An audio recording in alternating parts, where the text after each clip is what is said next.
today we're looking at the word sake. Sake.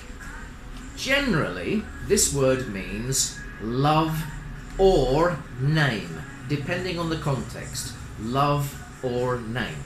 Good example, it means both. Here you can use it for both. For God's sake. For God's sake. What have you done? For God's sake.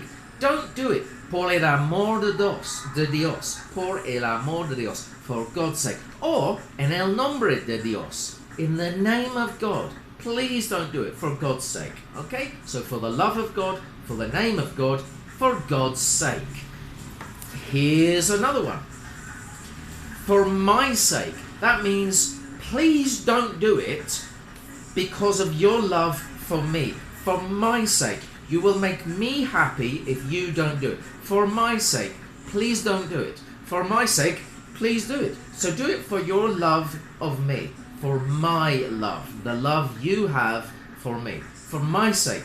Please do it for my sake. For me. Do it for me. Okay? Now, couples, married couples, when they have big arguments, sometimes they separate, sometimes they divorce, and sometimes they stay together for the sake of the children, for the love of the children. So they are a couple that stay together because they have children together. So they stay together for the love, for the sake of the children. Very good.